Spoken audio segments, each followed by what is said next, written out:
Hello, everybody. I'm your host, Zenitsu, and you're listening to the Digi Talks podcast, the show that covers various topics from news to meta developments and everything in between for the fine folks who love the Digimon trading card game. Just as a quick reminder, I do stream this live over on twitch.tv/Zenitsu. It's also uploaded as a YouTube video under the channel of Zenitsu, as well as being on various podcasting platforms like Spotify for your viewing and listening pleasure. Please feel free to leave a rating, like, follow, subscribe, or whatever, depending on the platform that you're listening on. It really does help support the podcast. So, today I am back with my lovely co-host, Teddy, and we are going to be talking mostly about I guess I'm just going to label it as the Pre-BT16 madness. So, BT16 right now is on the horizon, about a week away, and it's like blowing everyone's expectations and doing stuff that we haven't really seen in a very long time when it comes to the anticipation behind the set. But before we get into that, Teddy, you have a question of the week for the audience? I sure do. This one's going to be more just fun, more I would say. With the release of BT16 coming up this week, Friday, for those that their locals do actually get them. If you guys had the chance to pull the chase card, which one would you want and why? If I were to pull a chase card, I probably, this is gonna sound really stupid, and by stupid I mean obvious, I would want Valkyrie Ace just because it's one of the best of the Ace cards. I'm not huge on the movie promo, because it's just the poster slapped onto a card, and I think reusing assets like that is kind of lazy and it doesn't excite me. So Valkyrie Ace is probably my go-to. And if I had to pick a second one, it would be Vike, because I have a soft spot for him. Okay, so one, the Valkyrie Ace looks beautiful, so I completely understand that. On top of it being usable, that's just icing on top for me. If I had to pull, if I just could pick any one of them, I definitely think I want the Vikemon Ace just because I like the design a lot. Either that or the Imperial, because spoiler, I want to play Imperial quite badly. Those would probably be my two big ones, because I just really like the way they look. Especially the Vikemon, the black and blue colors look really nice with that foiling. Yes. It almost feels like they're trying to go for like a Cold Steel foil type thing, but a little bit more accentuated. They look gorgeous. If you have not seen them, I saw two of them at one of our pre-releases, so it was absurd. And they were gorgeous, like absurdly gorgeous. Yeah, I have only seen them in Bandai's stupid Twitter, Facebook post, and I know cameras. HD. Yeah, and I know they're, one, annoying, and two, I know that the camera does not do foiling justice most of the time. They try, they really don't. But usually cards look better in person than on camera. Oh yeah, definitely. I think. I don't know what it is about cameras, but they just ruin. It's the lighting, to be honest. Like, you have to get the lighting just right, and even then, that still could be pretty difficult because of just how foiling works with, like, holographics and different angles, and it is just a whole process just to be able to get a good foiling light down. And most people don't really do a good job at it. I know I don't. Oh, I know I don't. I do not have professional cameras or anything of the sort, so... Yeah, neither do I. I like to pretend that I do. One day, maybe. One day. Yeah, one day. But we have a couple of event data to go over. So we had technically three events. One of them was a European event. It was a in-person regionals. Then we had a in-person regionals from PPG. And then we also had a Ultimate Cup. We don't have the Ultimate Cup data, but we do know the winner was Ulforce. So, cool. Ulforce is still relevant. No shocker there, considering it's doing basically what Mirage is doing, just differently. Effectively, yeah. It's like, yeah, let me just bounce everything and then just start swinging multiple times and comboing off. Yeah, basically. And then, but it also has the added protection. Yeah, it does have some added protection in case things don't necessarily end the way they want it to with their combo. So they have that leverage. The only trade-off is it comes at the cost of your combo being less consistent because of all the tamers you need. Yeah, a lot of extra steps. Yeah, but just as we saw with Amphimon, blue combo bounce decks are good. They work. Yep, they do. Like, I mean, in this meta where like we're going against like Numemons and the Leviamons and these stack decks, just being able to strip their sources or just bounce them, dodge deletions and stuff is pretty prevalent at the current moment. Armor purge, all that other fun stuff. Yeah. So going over the European event really quickly, it was 125 players, 6 rounds of Swiss. The top 16 archetype breakdown is as follows: 3 Numemon, 2 Armors, 2 Red Hybrid. Then we have 2 Mirages, 1 Leviamon, 1 Bloom, 1 Deva, 1 Hunter, 1 BLs, 1 Yellow Hybrid, or some people like to call it Marcus Hybrid. I still call it Yellow Hybrid because that's just what it is still. And then 1 Security Control. Then as far as what actually won, it was Leviamon. Then second place was Bloom. That's a huge shocker. Good thing we have Limitless so we could actually see matchups. But cool to see Bloom do well. It doesn't do well often, but when it does well, it does well. Third place we have Devas, 4th Armors, 5th Hunters, 6th Numemon, 7th Armors, 8th Red Hybrids, 9th Red Hybrids, 10th Mirage, 11th BLs, 12th Yellow Hybrids, 13th Security Control, 14th Numemon, 15th Numemon, and 16th Mirage. So that is the European event in a nutshell. There's not really anything to go over deck-wise from this event because all the decks are pretty much known. And we're not entering any exciting territory where it's just like, oh my god, I would never have thought this would top. It's like, no, it all makes sense. Yeah, they were fairly standard for the most part. There might have been a few cards here or there, but nothing really that you would look at and be like, wow, that's really changing the deck. Yeah, and looking at the Bloom's data really quickly, it looked like he had one really hard opponent, and then everything else kind of seemed like easy. They were not as skillful prepared, players. Probably. Yeah, either prepared or skillful. What decks were these on? I'm just curious. So he faced another Bloom Lord. Interesting. Very lucky. Another Bloom Lord. So he faced 2 mirrors. That is crazy. Yeah. So I guess going from his round 1, it was a Bloom Lord. What? Did he seriously just face nothing but Bloom Lords? So Bloom Lord, Bloom Lord. Hey, what? That's crazy. Bloom Lord. Wait. What kind of RNG is that? Oh, no, it might be his deck. No, it's just showing his, yeah. Yeah. Okay. Unless, because I highly doubt all of these were Blooms. Okay, so. No, there's no way. I was like, there's no way. That'd be ridiculous. No, they were actually on Bloom Lord. No, they are actually on Bloom Lord. So he literally faced almost Bloom Lords all day. No, he literally faced Bloom Lords all day. Oh, wait, no, that's because that's showing. I'm clicking on the wrong thing. I was looking at the Bloom Lords. Okay, so his opponent. Okay, this makes a little bit more sense in terms of the matchup spread. I was like, there's no way. Yeah, I clicked on Bloom Lord rather than the now person. You can see the thing.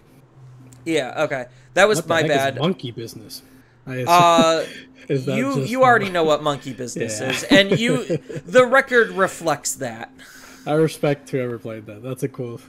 That's a cool. But name. looking at the matchups, the only one that would probably make Bloomlord like hardcore sweat is probably Red Hybrids. Yeah, they That's just probably outspeed their him hardest matchup. I don't and crazy. necessarily think Numemon is that bad. It's just not insane. But you could just go from like 0 to 11 and then bottom deck their card or send it into security or do whatever, depending on what your situation is and what you have access to. But I don't necessarily think it's that bad of a matchup, Bloom into Nume. And Probably yeah. not, to be honest, because you just go so wide Yeah. that they can't deal with everything at once unless they are already established, which you should effectively try to deal with. And Quartzmon is also insane. Right. And then Leviamon won because we were talking about this a little bit earlier. It kind of does just dumpster like armor decks, and it dumpsters decks that use tamers. So it makes sense on why Vmon armor and hunters would lose very easily. Mirage just seemed like the player wasn't very skillful on it. They could have just bricked like I did, and they just like go ham. And then a Leviamon mirror and a Numemon. So it's like, okay, not awful matchups, but not insanely. At least he had like, a variety. Yeah, minus the armors. Yeah. So it's cool that Limitless lets us see data like this versus every other site. But yeah, that's the European event in a nutshell. It looked like they had fun in that event. Yeah, nothing too exciting there. And then going over to PPG. So the PPG event is just as diverse. So this was 252 players, 7 rounds of Swiss. And the top 16 breakdowns is as follows: 3 Mirage, 2 Levia, 2 Security Control, 1 Red Hybrid, 1 Beelzemon X, 1 Gabu Bond, 1 Blue Flare. This was Blue Flare's breaking into the meta point. It has not topped before outside of this event. So cool on that player. Then 1 Royal Knights, 1 Belfamon, 1 Yellow Vaccine, 1 Numemon, 1 Armor. And then as far as what actually won the event, it was Red Hybrids, then Leviamon in second, Mirage in third, BLs in fourth, Gabu Bond in fifth. Sixth was Leviamon, seventh was Blue Flare, 8th was Royal Knights, 9th was Belf, 10th was Yellow Vaccine, 11th was Mirage, 12th is Numemon, 13th is Mirage, 14 and 15 were Security Control, and 16 was Armor. So what was the Yellow Vaccine player on in terms of top end? So he was on Matama Serafi as the top end. Yeah, and just aggro. Yeah, Just he was like just super trying aggro. to do a little bit more aggro. And then it's not like a Sword and Shield, but I kind of correlate it to Sword and Shield. But like Serafi, because he gained Security Tech +1, he also could aggro pretty hard. So it just makes sense that they have a good aggressive baseline that they're working with. It's always nice to see what Yellow Vaccine is topping with, because the top end can be completely different. Yeah, for the most part, the middle and top end could just change dramatically. Yeah, and then Primitive, he took Gabu Bond. Gabu Bond, this is its second win in top 16, so it's not a very easy deck to win with.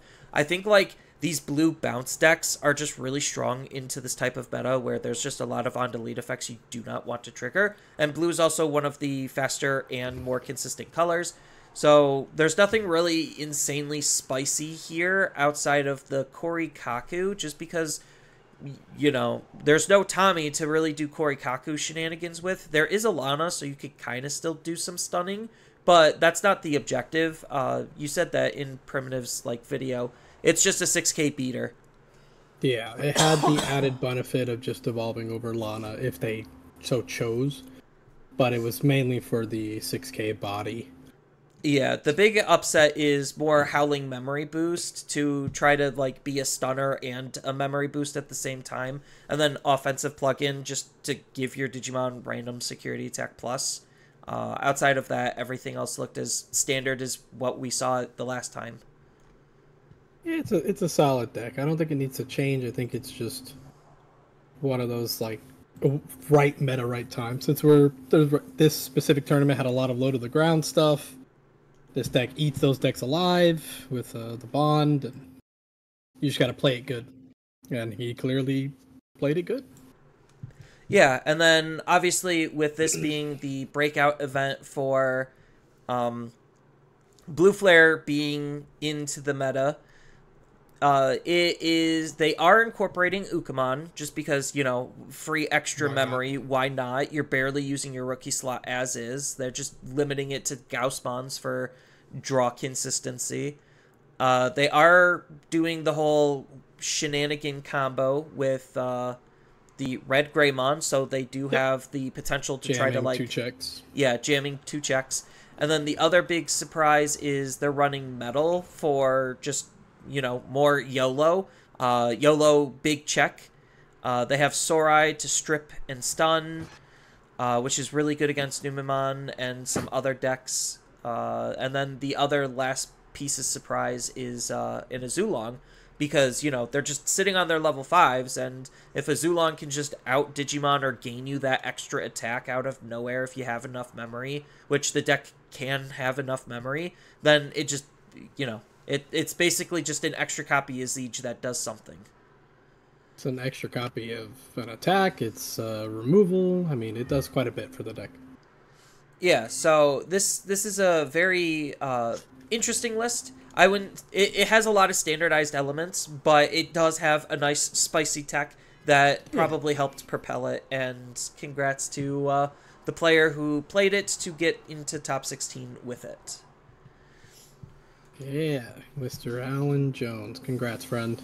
Yeah, but that's pretty much it for those events. I know you played in the PPG event, and I played in the Ultimate Cup. So if you want to talk about like your experience with going to that event, you have the floor.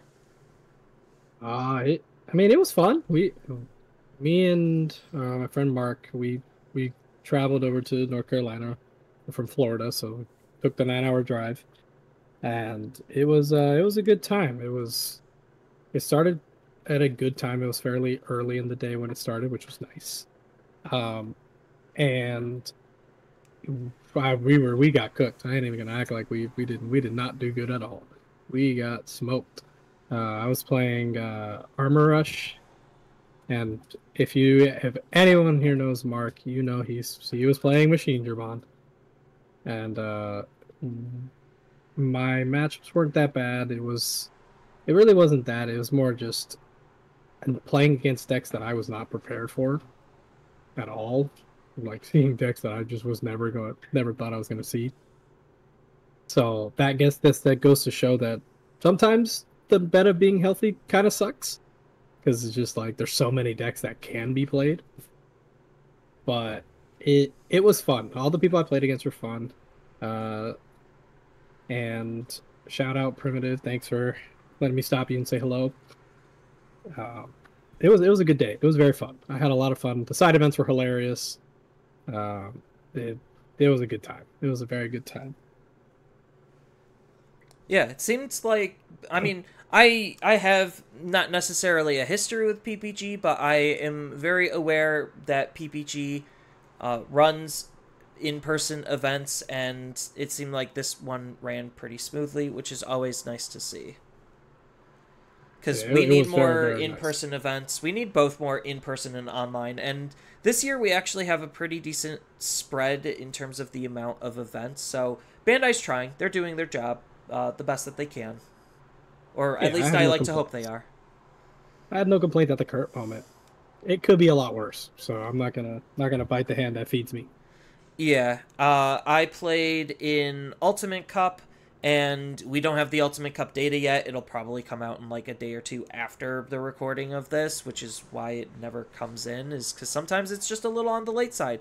But regardless, I took Mirage and I got 62nd, so just barely made it into top 64. I almost made it into top 32, but my deck decided to not like me and was just like, okay, here's a game where you're just gonna have, or no, I didn't take Mirage. I took Red Hybrids. I lied.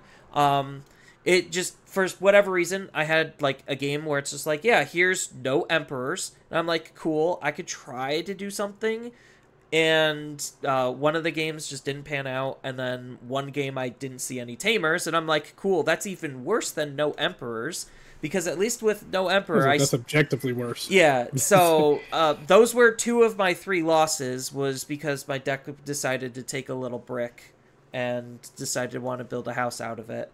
But, I mean, it's a solid deck, fairly consistent, which is why I took it, which is why it won Arvid. Right. Like, it is one of the better decks of the format, and I actually have been calculating the metadata, and if anyone's curious, this isn't the finalized numbers, because we still have, like, 1 or 2 events left, maybe 3 at most, in terms of how much is left to BT15. I think there's literally only 2. I think there's a Latin American... 2 more events, yes. Yeah, there's a Latin American event, and then there is the Ultimate Cup data. So, This is almost finalized. The numbers are not going to be changing a whole lot in terms of the representation percentage, because we already are working with such a big number to begin with. There's 288 decks out of all top 16. A total of 33 decks that were able to have made it into top 16. Granted, there's a good portion of them that won less than 5 times. I would really only discount the ones that won probably once from the top 16s, just because, you know, decks could get lucky. They are the outliers. They are the ones that just got lucky, and there's still a quite decent amount of them that weren't able to have that repeated success, like Gallant. Gallant won one of the events early on and then has done literally nothing ever since then. Just pick the right deck for the right tournament sometimes. Yep. And I even do have a timeline breakdown, so we could see what deck was winning at what time for like what event and how many of it. So it's nice and color coded, just because it makes readability easier. And we could see kind of like, we could infer some informations where it's just like, okay, at the beginning of the format, Leviamon was really, really strong. Then it had a ginormous dry spell, and then it's been kind of like in and out. And while it was in that in and out, people were playing Armors, just as an example, and Armors without the presence of Leviamon was doing better. So that's just some small correlations in terms of like how matchups and what people are playing for what event can impact a deck's overall performance. But we could see the most consistent deck is Numemon in terms of its performance. It's appeared in almost every single event but a total of 1, and that one was a smaller event. So yeah, it basically has been a consistent topper, usually in a higher quantity than most other decks. It hasn't won the most, but it has topped the most. And then we could see like Red Hybrids and Mirage are on that same level of consistency. Just, it's always there. And it doesn't have a whole lot of events where it really wasn't. So it's nice to have this type of information to see more of what's going on in the meta, in the grand scheme of things. And right now, the current, in quotation marks, final standing in terms of what the meta actually looks like is Numemon and Mirage are the 2 best decks, followed by Red Hybrid, Deva, and Leviamon are the next best decks. And then Lugamon, Security Control, YOLO Vaccine, Armor Rush, and Shine are like the last tier of decks, I would say. And then everything after that is, it's not really get lucky territory, but they're definitely more rogue. And we can see that Armor success only happened more recently. It had like 1 or 2 piddles, and then now it's almost a consistent topper. So that's the information that I like to build to work around.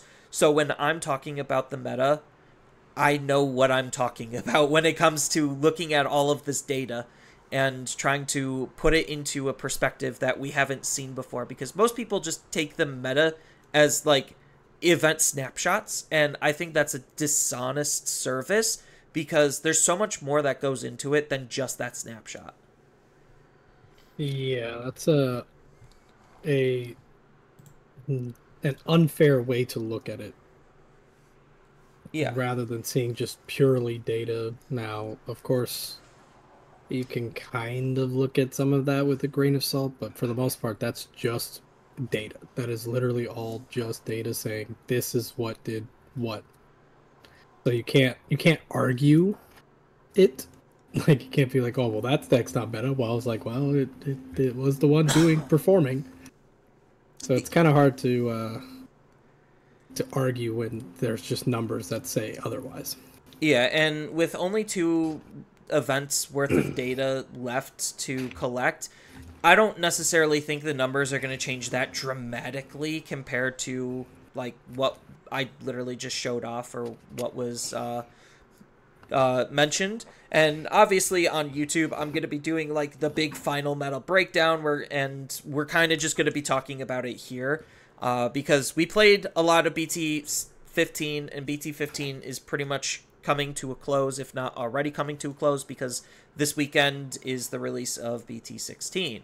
Yay. Oh yeah, I'm excited. So before we get into the big topic, how do you feel about BT15 as a whole after playing a lot of it?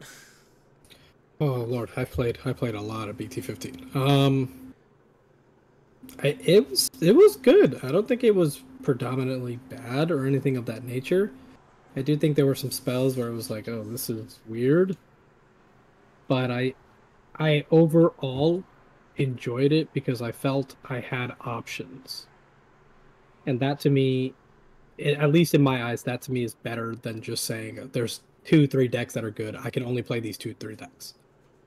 That I liked that I was able to make the decisions to, oh, I want to mess with Rapidmon this one. Oh, I want to mess with Red Hybrid this one. Oh, I want to mess with Belphamon this one. Oh, I want to I like that I have that freedom, and I can perform as long as I perform good.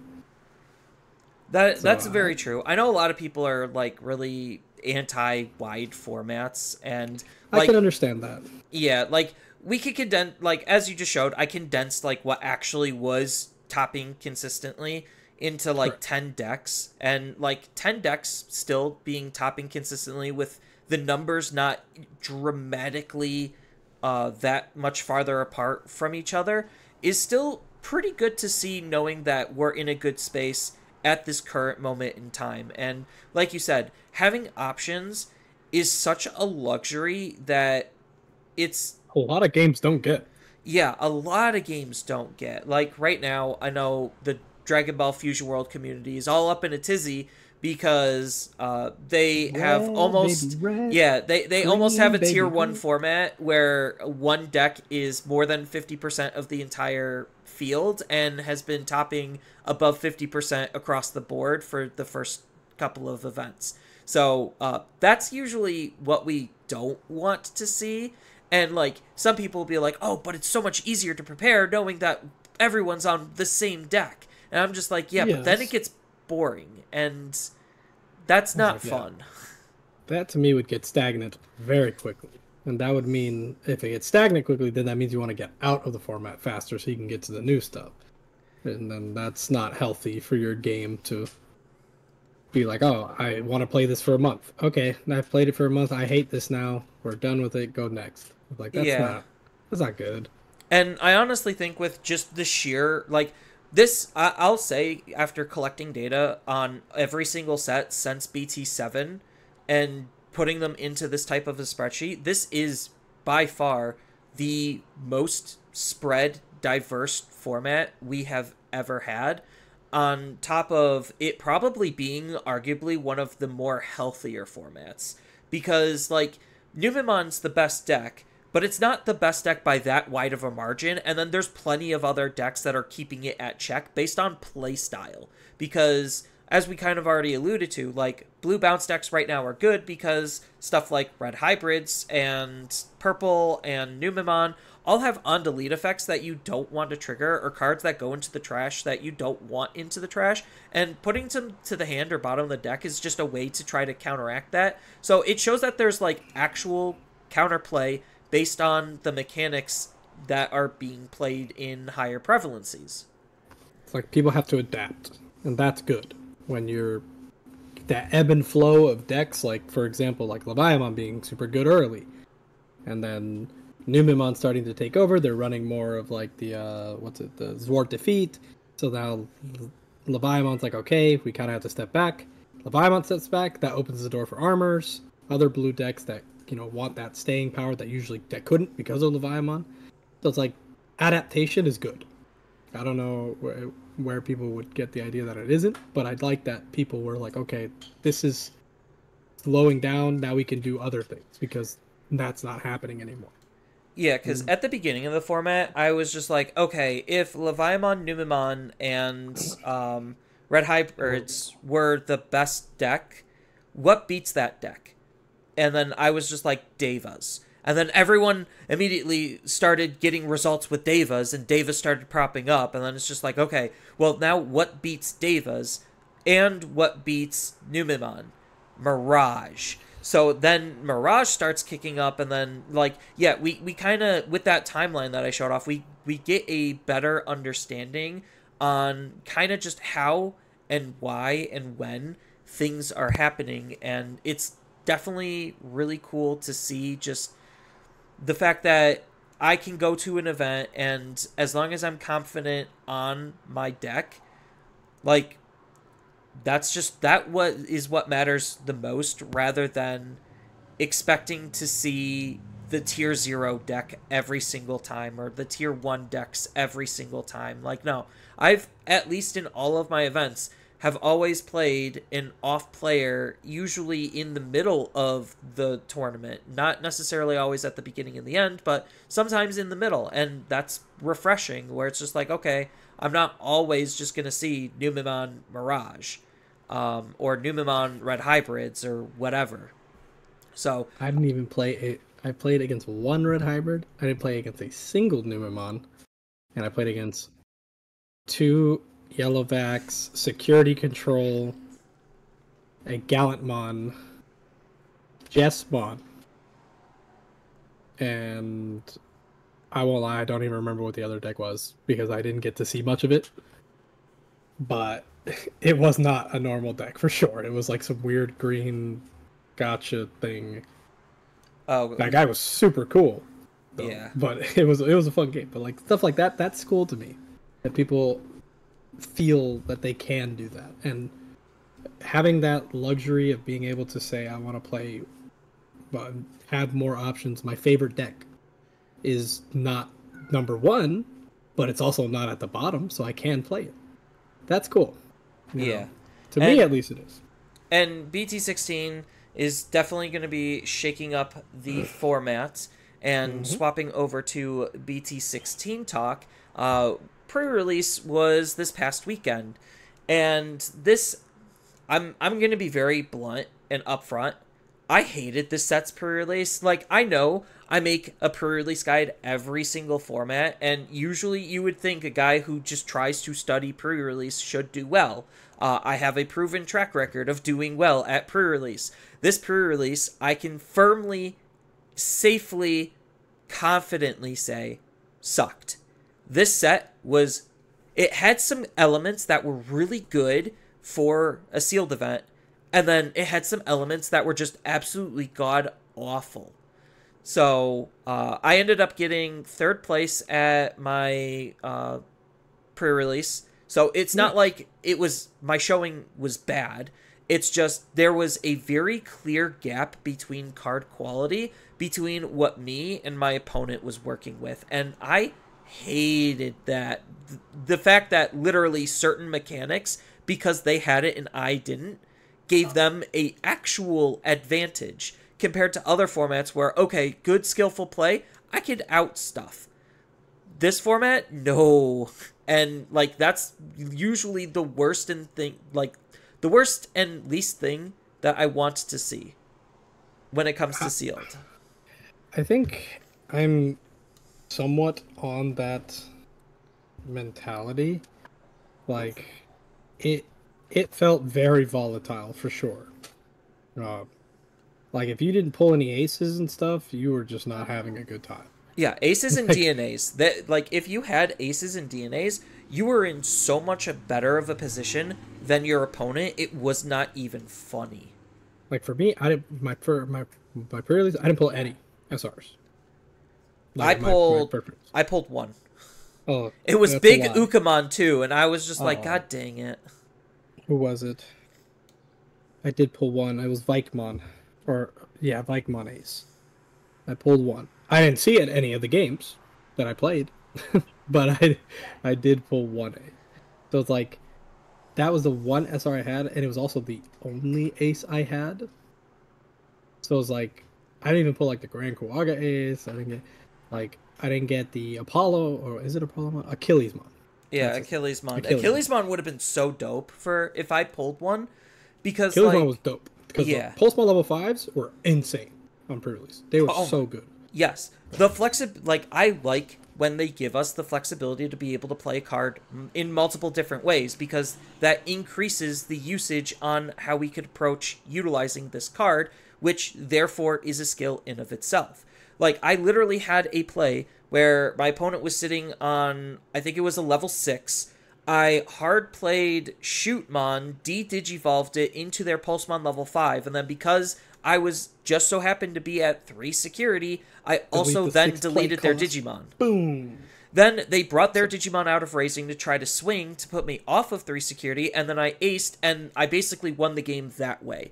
But I will have to say, I probably would not have won the game if I did not have the ace, because that was, like, that's one of the mechanics that gives you a very clear and distinct unfair advantage, because my opponent in the finals, he was sitting on, like, a Shakomon with jamming, and I'm just like... Yep, and you just sit there and swing, and then... Yeah, I didn't have a Shootmon to be able to de-digivolve. I didn't have enough de-digivolve or removal to just deal with his Digimon, because a lot of the removals for, like, level 4 and lower, so level 5, again, is that sweet spot where most things just aren't hitting it.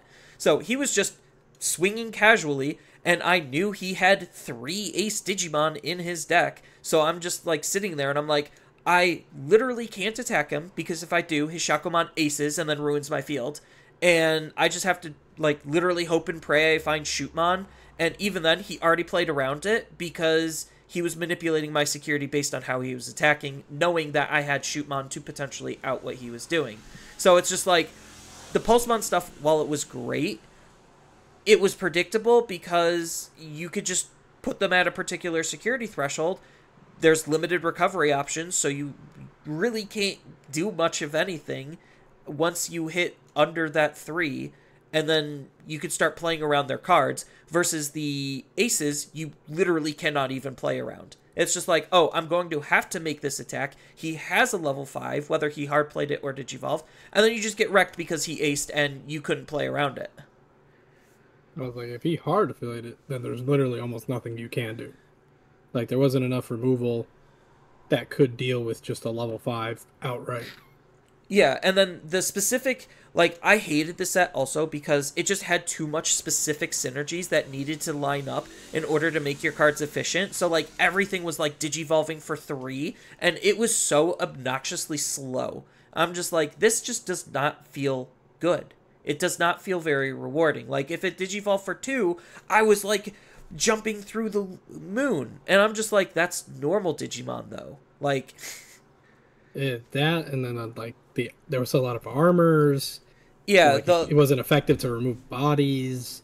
They had blocker. There was a bunch of blocker inheritables. I'm like, it was pretty it was pretty obnoxious. Yes. And then the other mechanic that you cannot play around that gave players a distinct and clear advantage was DNA. And unfortunately, all the DNAs are, like, on SRs. So it's just like, oh, not only did they pull a good SR, but Now that mechanic gives them another very clear and unfair advantage because there's a lot of on-play level 4s as well. So you could just try to line up a DNA and then Digivolve for free, which from a tempo perspective in a format where you're overpaying for things, that DNA Digivolution just gains you so much advantage. It's like not even funny. It really does. Every time I got DNA on, I auto lost for the most part. Yeah, and like it's just those compounding factors that made me hate this pre-release more than any other pre-release. And unfortunately, because my only SR was Big Ukamon, and I only had one Ace Digimon, which was Imperial Ace, my performance was not limited because of my skill, it was limited because of my pulls, and that feels bad. Because I've had very bad pulls before. I've showed them off on several YouTube videos. You could go back and watch some of my pre-release reports. My pulls were abysmally bad, but because I'm a better player than a lot of other people, at least in my perspective, I'm able to pull through because of that skill set. No, it definitely did feel pretty feels bad if you didn't pull an SR or two. Yeah.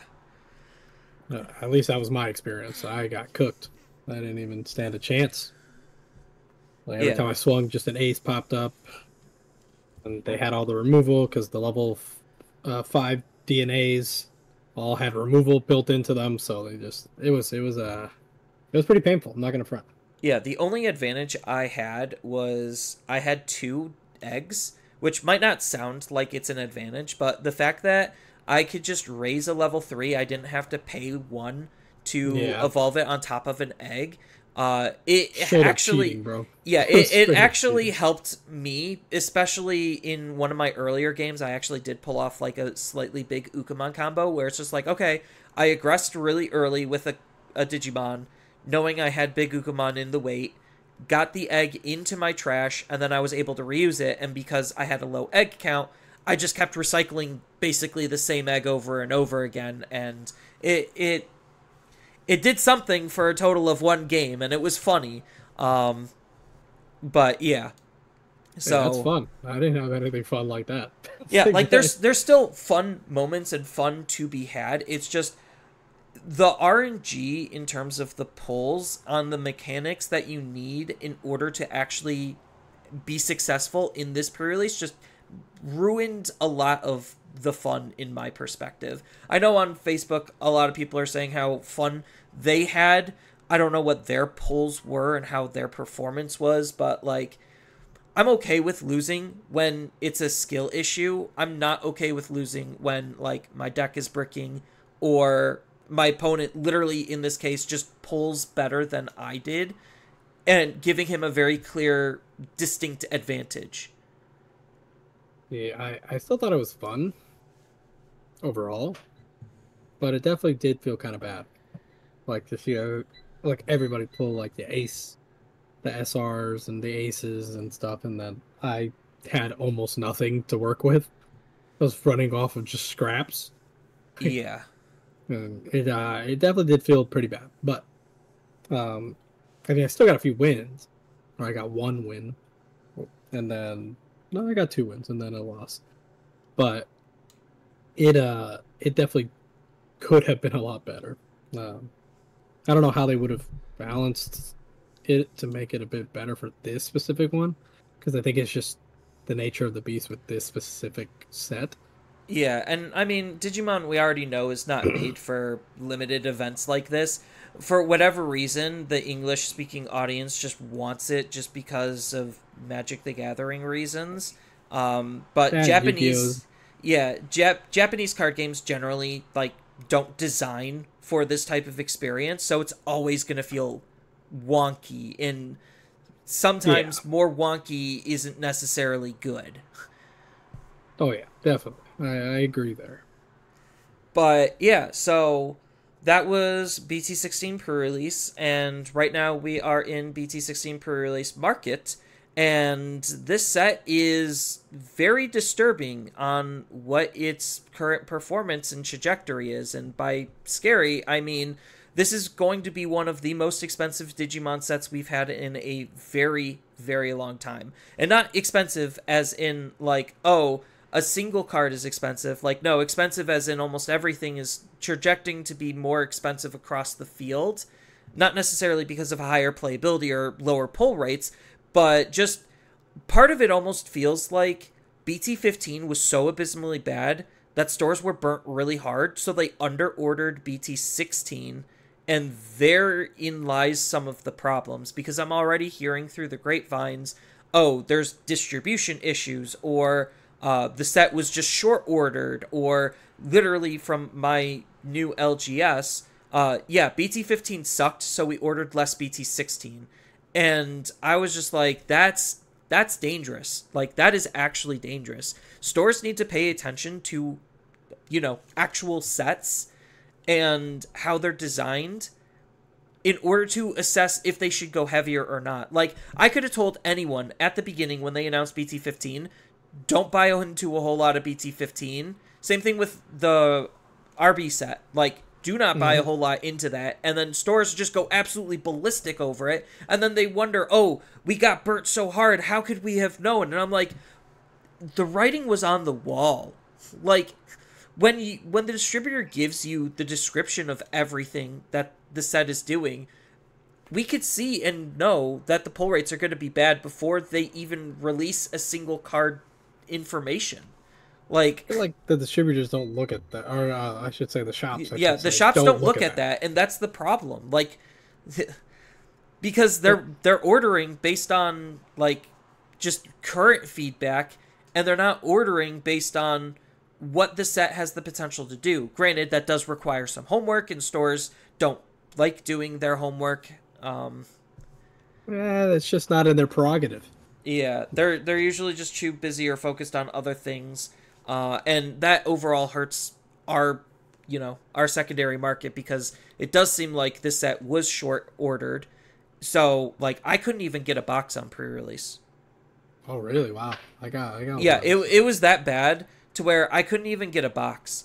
And granted, I did switch stores because my old store basically stopped supporting the game entirely. So this new store obviously didn't know I was coming or a way to accommodate me. But again, as a game grows, I could have been any random Joe Schmo, and the fact that I couldn't even buy a box on pre-release is scary. Like, that is scary, because am I even going to be able to buy a box on release? Like, yeah, that's my next question. It is a little concerning to think about it like in that way. Seeing is that, like, if you're not like someone like me or these that just buy cases, it definitely could be. It could feel worse to try and get like just generic product, like a box or two here or there. When especially like during pre-release, that's usually when people they're more willing to buy the box outright just to see, even if it's a little more expensive, just to get in with everybody else and stuff like that. And it does suck that they're having these problems, but I feel like that's not necessarily the fault of the Digimon card game per se. It's kind of a mix of stuff. I don't think it's just an individual, like, oh, Bandai's fucking this up. Excuse my language. Bandai's screwing this up. It's more of an amalgamation of things, like the distributors being awful, the stores not understanding just because they don't really care to understand what makes the sets good or what doesn't. All these things like that. And also, the players being a little bit more volatile. I think the Digimon community is a little volatile in that regard, because people, blow things out of proportion, to a little bit. But there's some truth to it, but there's also some, a little exaggerations here and there. Yeah, because I'm interested to see what happens. Yeah, because right now boxes are pre-selling.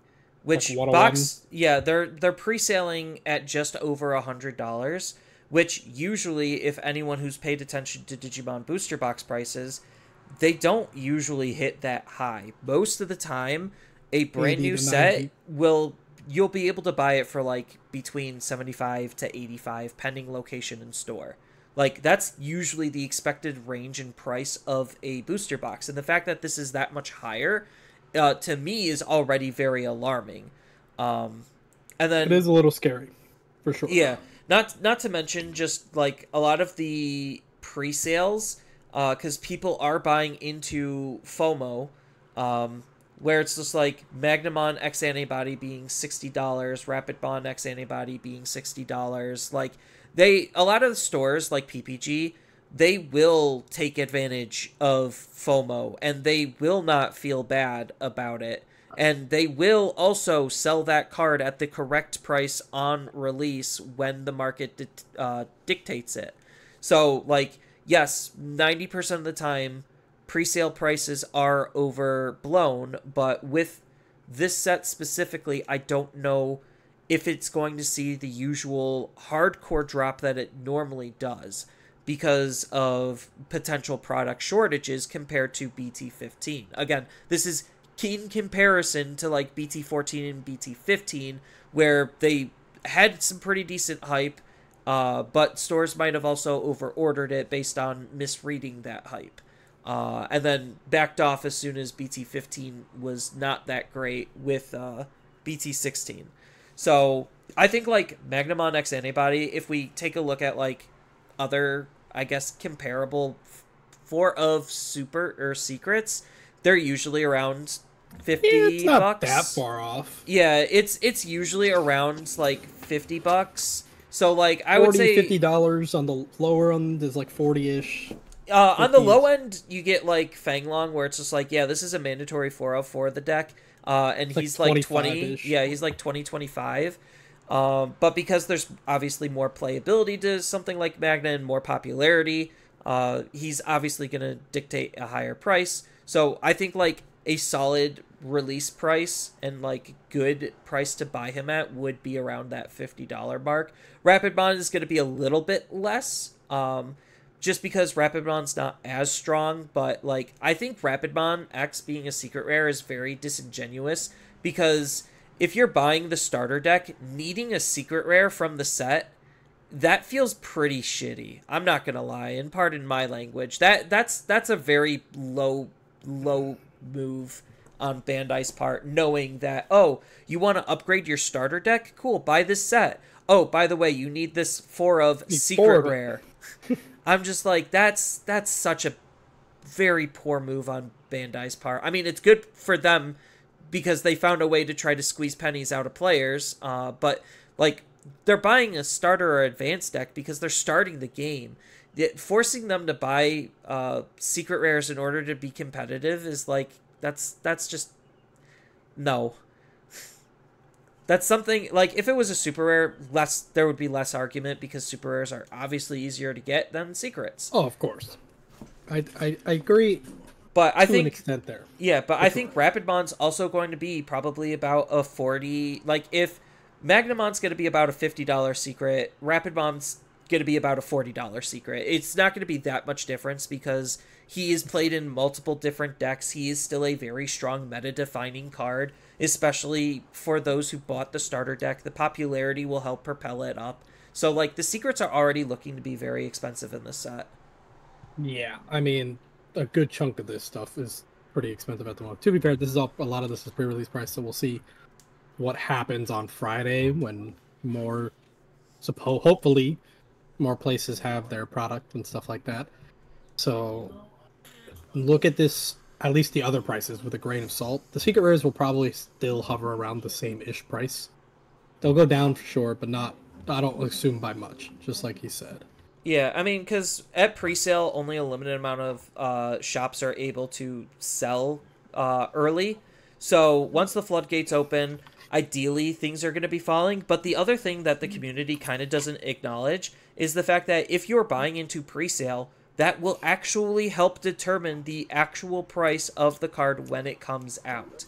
Because Correct. Now there's data for that card, And now the market has spoken that the demand for that price point is there. So anyone who's buying on presale is actually harming the community rather than helping the community, which I think is also kind of hilarious because Mario is a big proprietor of do not buy presales. I was a big proprietor of do not buy presales when I was covering market stuff. I will always be a proprietor of that because you shouldn't, because now you get, just like he said, these shops will see, oh, this has been buying for $50-$60. Yeah, like I don't want to spend $5 on an Ukamon rare. Like, for Pete's sake, it's a rare, like $1 at most. And I get, that people want to buy it so that they just have their guaranteed secured card. But like, I implore you guys to just be a bit patient. Like, I look at it more so from the amount of money you save by just waiting. Just a week. Just another few days. Even wait till after the release. Wait a day or two after the release and see what happens. Just at least give that much before you guys start buying pre-sales. Because I know there's going to be the players that will always do it. That's just the nature of the beast. There's going to be people that just instantly, new cards, I want them all now. I want to have them as soon as they come out. So they'll buy up all the stuff they need. You can't stop those people. They're going to do it no matter what. But if you're not necessarily a penny pincher or anything like that, but if you want to be cost effective, it would make more sense for you guys to just chill, wait a few days, buy the stuff you need in singles, don't buy boxes. As much as I like opening boxes are not cost effective. I mean, when you're buying a case and you could sell a whole bunch of the extra different. Cards, yeah. That's different. I mean, I used to buy like a box or two, that doesn't really do much, unless you just want to open the boxes. That's fine. Like, I understand that, because that's why I buy cases, because I just like to open cards. I just enjoy opening them with friends. It just also happens that I usually get the playsets of all the stuff I need. So, it's a win-win. But, like, for the average player, just buy the singles and just, price them out and get them as, like, at the most cost effective for you, because this is a game first, and then your life comes first. So like that kind of stuff should matter more. Yeah, like if the boxes are gonna hold at that $100 price point, I'm actually considering not even wasting my time buying a single booster box and just buying the singles of everything that I need. Because, like, as much as I want to buy a booster box, it's not cost efficient for me. Like, it especially at that price point, like, there's no reason why boxes should cost that much. Like, I get why they do, but for Digimon, like, we're not like One Piece where you could expect a 200% increase. But, like, it's something that you just really shouldn't consider. Like, because I see people asking all the time online, like, hey, is $120 worth it to buy this booster box? No. The answer is no. Almost 100, I'd say like 99% of the time, the answer is no. Yeah. So it's like, I don't understand why they are allowed to choose the pricing of the boxes. I think that's... Well, Bandai likes it when people buy at MSRP, and MSRP is like, according to a lot of other people, it's, and because Bandai only gives the per pack, the MSRP based on the per pack is around $90 to $100. So it's just like, yes, this is technically MSRP, but based on market trends, which it trumps MSRP half the time, it goes for less, which incentivizes people for buying more because it's a cheaper product. Not necessarily saying the quality is cheaper, but like because it is less expensive, people are willing to spend... more people are willing to spend more. Yes. Hence why I got a case. Right. Like, if I had got a case at this price, you're crazy, bro. There's no way I would have bought the case. A case right now on pre-sale was trending for like 1,200. $1,200. Yeah. That's crazy. I spent like $400 less on Yeah, a case of when this I thing. used to That's buy great. cases, I was buying them at around 800 a case. That's what I got for my 870 something, and that was because I wanted expedited shipping. Yeah, but if things are going to be this difficult, then I'm literally just not even going to support Bandai. Although I will try to hunt the adventure boxes though. Yeah, those would be nice. Those Yeah, promos would be those nice. those promo reprints are like borderline needed. Unfortunately, they were stupid and they didn't reprint the Tamers, so now the Tamers are going through the roof, even though the majority of the Tamers aren't even used or are I was about that to say the great. Tamers are awful, but most of them are pretty bad. Yeah, it's like if you're not Ken or Davis, you're like kind of suboptimal because a lot of the other builds just aren't as strong as Imperial in terms of Yeah. the O2 DNA decks. Oh, of course. I mean, Imperial's the flagship, so or Beamon, Davis, Imperial, Paildramon. Those are the flagships. So of course they'll be just outright better. I do like what the other decks are doing. They're just not there. Yeah, like end of turn DNA is just so good. On top of just having more efficient ways to be able to play out your Digimon, just because, Imperial had more support than the others combined. Exactly. So it's just it needed the other decks needed the boost, but the boost they got still isn't as good. Yeah. But BT16 is definitely going to be a very interesting set to watch from a market standpoint, but also from like a meta standpoint, just because uh, Ukamon from BT16 is a potential card to get hit. It's on a lot of people's shit lists because we do not like this card, and I think this card is like borderline unhealthy for the game. I know a lot of people already don't like Magnamon, so like I think we kind of mentioned this before in the podcast where a ban and restriction list is going to have to come sooner or later. Yeah, I see. I had this discussion with a lot of people over the weekend, um, and it is very interesting to see some perspectives. I mean, most people kind of fell on the bandwagon of Magna X, Ukomons, hit them, um, and I kind of don't fall under that because I think Magnamon X can be played around. Ugomon, I think, is definitely a problem card. That I can see that being just a hit the card, then just get rid of it. And I wouldn't care. I would be perfectly fine with it. I think Magna X is a card that I would like to for it to stay, just because I like the card itself. Even though I mean, I'm gonna have the deck built, but it probably won't be the main deck I play. Um, just because I think there is plenty of ways to play around it, and I don't think you should have the ideology of, oh, it's hard to play around, so I just want it banned. I think that's not a healthy mindset.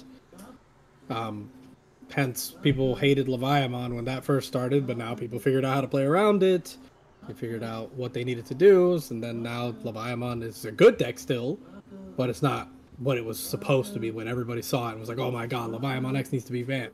It's not that bad. It's annoying. It's a very good deck, but it isn't the end all be all. And same with Magnamon X. I think he falls in that margin. I think if I was to hit anything, it's funny. I would hit like TK, the 3-cost TK, or I'd hit like Heaven's Judgment, like more than I would hit Magnamon X. Because I Yeah. feel like that TK does a lot for the deck. Like, Yes. like But we will probably see a little bit more into the BT16 meta on the English side next week, because I know oh yeah. there's gonna be people running events and the conversation's gonna continue. So Mm-hmm. probably next week we can discuss like what would we want to see banned and restricted, because I think like we're definitely due for a update. Has been a And minute. yes, it has been a minute. We're due for an update, and I definitely think an update is going to be needed, especially since Japan is entering BT18 territory. Hmm. So, But yeah, BT16 is looking already to be one of the craziest sets that we've had in a very long time. I'm here for it. So here for it. Yeah, I've already said this before, I'll keep saying it. I'm cautiously optimistic on the set. It has me absolutely frightened. And if I can't get product, I'm definitely even more afraid of this product. Like it has me more worried than it has me more relieved. And I definitely would like some relief in some way, shape, or form. That's fair. I can see why you think that. Yeah. So, I think that is going to be it for this episode. Just because we're going to be getting into a whole new topic, and it's already been past the hour mark that we generally like to keep it at. So I want to thank everyone for coming out and listening to this episode. Again, if you want to help support the podcast, please share it with others on social media so we can get it to spread, as well as the like, follow, subscribe, whatever on your platform of choice. And I hope everyone has a wonderful rest of their time, and we will see you later.